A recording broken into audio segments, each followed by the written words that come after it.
नहमदुहु व नुसल्ली अला रसूलिहिल करीम अम्मा बाद। मुहतरम सामीन व नाज़रीन, अस्सलामु अलैकुम व रहमतुल्लाहि व बरकातुहू। ज़माना आज भी कुरान ही से फैज़ पाएगा, ज़माना आज भी कुरान ही से फैज़ पाएगा।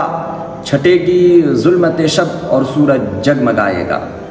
मुहतरम सामीन व नाज़रीन, बुज़ुर्गान दीन और प्यारे भाई बहनों, ये रमज़ानुल मुबारक का रहमतों, बरकतों, अज़मतों और फजीलतों वाला महीना चल रहा है। इस रमज़ानुल मुबारक, रमज़ान और क़ुरान का रब्त व ज़ब्त बहुत गहरा है। रमज़ान और क़ुरान का कंटेक्ट, ताल्लुक़, रब्त और ज़ब्त बहुत ज़्यादा है। और क्यों ना हो कि यही वो महीना है कि जिस महीने के अंदर कुरान करीम का नुज़ूल हुआ, कुरान करीम नाजिल हुआ है, कुरान करीम उतरा है। यो महीना है कि जिस महीने के अंदर नबी अलैहिस्सलातु वस्सलाम, सहाबे किराम, ताबीन, तबे ताबीन, अइम्मा मुज्तहिदीन, खुद्दाम दीन, मुफ्तियान किराम, उलमाए किराम की तिलावत के अंदर जो है ना ज़्यादती हो जाती थी, बकसरत तिलावत किया करते थे। हमारे आकाबिरीन, सल्फ़े सालिहीन और बुजुर्गान दीन की ज़िंदगियों को हम पढ़ते हैं और उनको देखते हैं तो पता चलता है कि जब रमज़ान का महीना शुरू होता था तो दिनों रात का उनका मशगला सिर्फ और सिर्फ कुरान होता था। कुरान की तिलावत होती थी, रातों दिन कुरान की तिलावत। हमने अपने अकाबिर, हम अपने बाज़ अकाबिर की ज़िंदगी को देखते हैं तो एक दिन में, रमज़ान के एक दिन में मुकम्मल कुरान का ख़त्म करना सबूत में साबित मिलता है।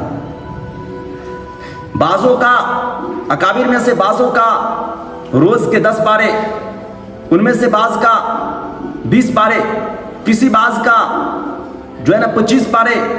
और अक्सर तो ऐसे हैं कि जब हम उनकी सवानाए हयात और ज़िंदगी को पढ़ते हैं तो रोज़ का एक कुरान का मुकम्मल करना मिलता है। और अल्हम्दुलिल्लाह हम में से भी अक्सर लोग कुरान करीम की तिलावत करते ही हैं, चाहे 1 पारे 2 पारे।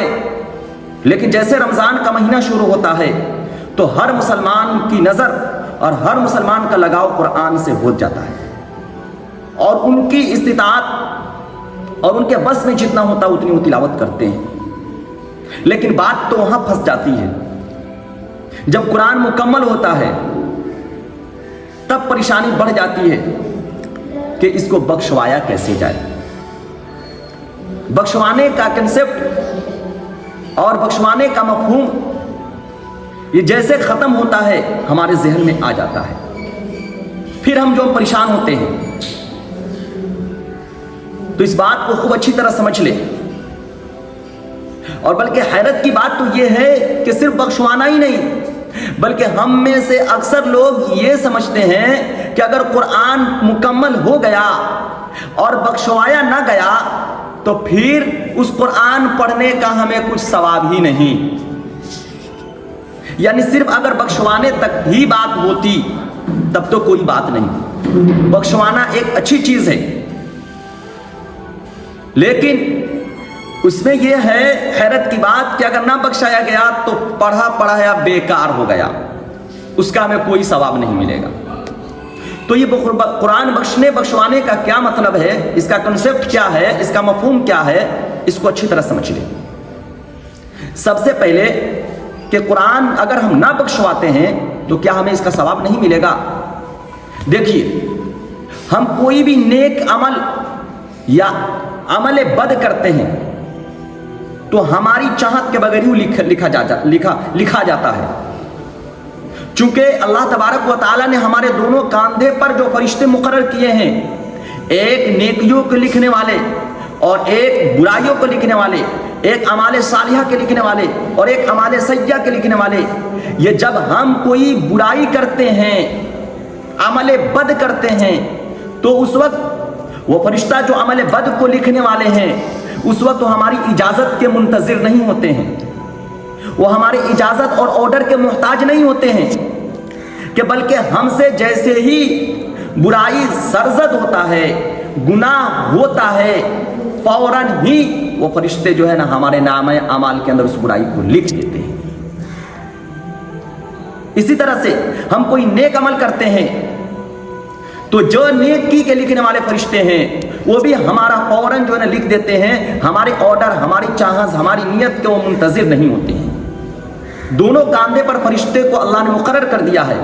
ये सीसीटीवी कैमरे की तरह जो है ना बिल्कुल हमारी सारी बात को कैच कर रहे होते हैं और रजिस्टर के अंदर लिख रहे होते हैं, और ये सारे के सारे क़यामत के दिन हमारे सामने खोल कर रख दिया जाएगा।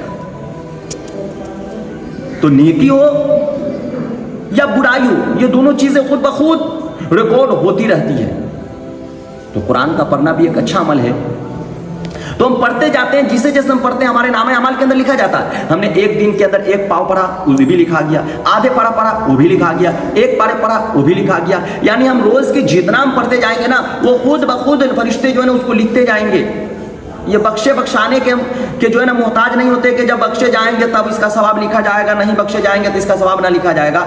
इसके ये मोहताज और मुंतजिर नहीं होती। हमारा कोई भी नेक अमल हो, बद अमल हो, वो लिखा जाता है, हमारे नाम अमाल के अंदर दर्ज हो जाता है। तो सवाल पैदा होता है ये बख्शाने का क्या मतलब है? तो बख्शाने का ये, कुरान बख्शने का ये कंसेप्ट सिर्फ इतना मफहूम और मतलब है कि ईसाल सवाब। बख्शने का मतलब है ईसाल सवाब, यानी मुर्दों तक या जिंदों तक उसके सवाब को पहुंचाना। और ये एक बहुत अच्छा अमल है, ये एक अच्छी चीज है कि हमने एक अच्छा अमल किया और उसके सवाब को हमने दूसरों तक पहुंचा दिया। एक अच्छा अमल है। यहां पर ये बात भी समझ ले कि इस बख्शने की वजह से हमारे सवाब के अंदर कमी नहीं आती है। इसको एक मिसाल और एग्जांपल से समझिए।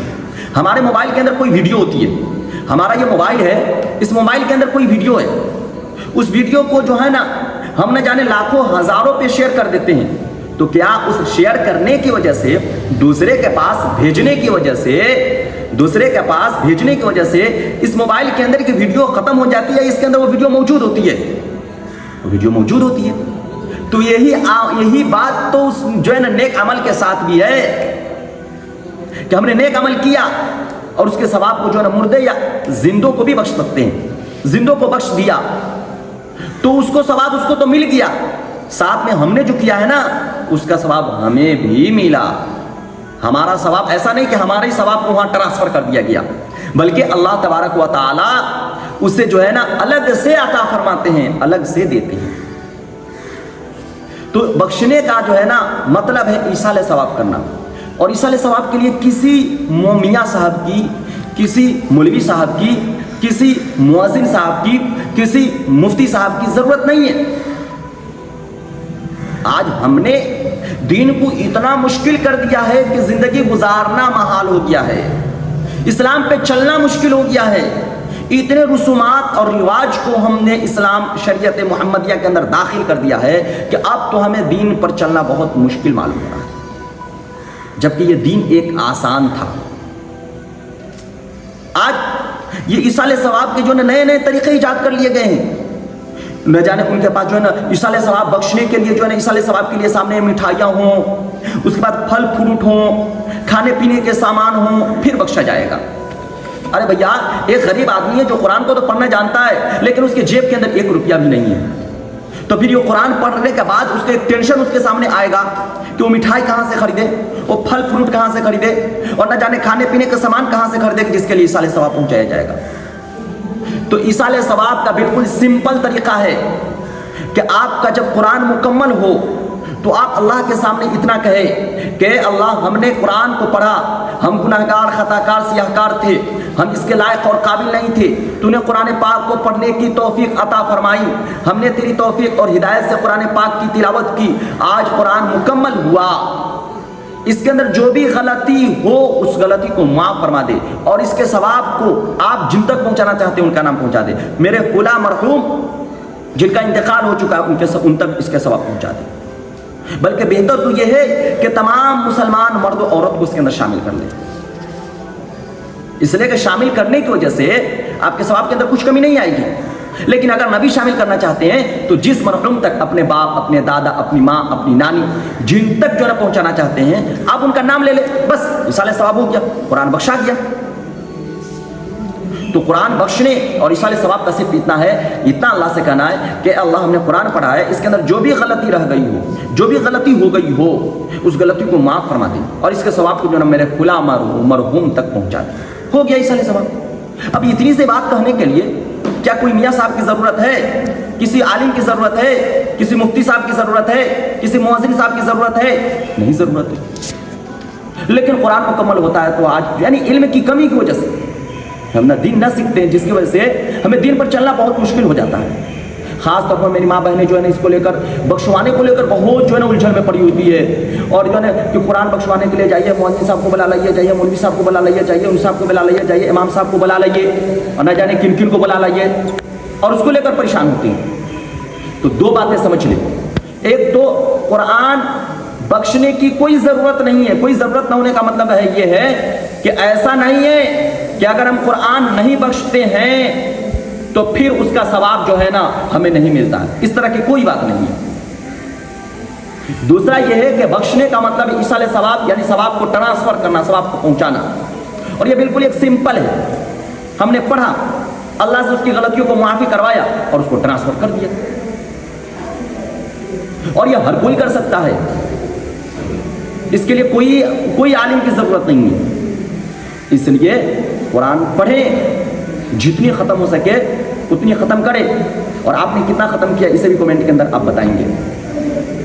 اس کو جو ہے نا کرے ختم، اور جو ہے نا صرف جو ہے نا اللہ سے نیت کر، پھر زبان سے بھی کرنے کی ضرورت نہیں، ہم نے نیت کر لیا کہ اس کے ثواب جو ہے نا میری امی، میرے دادا، میری دادی، میری نانی یا میرے فلاں رشتہ دار مرحوم جو انتقال ہو گئے، جو اللہ کے پیارے ہو گئے، مولا ان تک اس کے ثواب کو پہنچا دے۔ یا اللہ ہم نے قرآن پڑھا ہے، اس کی غلطیوں کو معاف فرما اور اس کے ثواب کو میرے فلاں مرحوم تک پہنچا دے، ہو گیا، بس اتنی سی بات ہے۔